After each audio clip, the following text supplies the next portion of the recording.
और मुस्तफ़ा आमिर कत्ल केस की तहकीकात भी जारी है। मकतूल की कब्र कहाँ है, जानते हैं। हमारे साथ मौजूद है कफ़ील अहमद।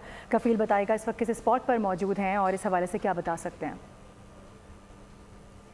इस वक्त मरकज़ निकाह एक केस है जो कि मुस्तफ़ा जो है वो आमिर जो मर्डर केस है, बहुत ज़्यादा अहमियत के इस वक्त है। मैं उनकी कब्र पे इस वक्त मौजूद हूँ और तदफीन की गई है। इनकी जो मेरे कैमरे में ज़रा दिखाएंगे इस वक्त जो इस कब्र पे हम मौजूद भी हैं और इनकी जो है वो ईदी कब्रिस्तान में इनकी तदफीन कर दी गई थी, लेकिन अब फिर उसके बाद तमाम जो इन्वेस्टिगेशन हुई और उसके बाद ये इस वक्त जो है वो कब्र इनकी यहाँ फ़ेज़ 8 का जो कब्रिस्तान है डिफेंस में वाक़ और यहाँ की तदफीन जो है वो प्रश्नों की गई है। इस वक्त भी आप देख सकते हैं ये फूल और उनके साथ ये कि बुकें यहाँ पड़ा हुआ है। लेकिन उनकी जो फैमिली है वो इस वक्त एक इंसाफ की मुतलाशी है, क्योंकि एक जवान औलाद का इस तरह जो है वो कत्ल हो जाना और फिर उसके बाद इन केसेस को देख रहे हैं, तमाम चीज़ें हैं। यकीनन फैमिली जो है वो इस बात की मुतलाशी है कि किसी तरह उनको इंसाफ जो है वो मिल सके और ये जो कुछ वाक़या हुआ है उसके में जो लोग भी बराह रास्त मुलव्वस हैं उनको कैफ़र किरदार तक। कफील आपका शुक्रिया।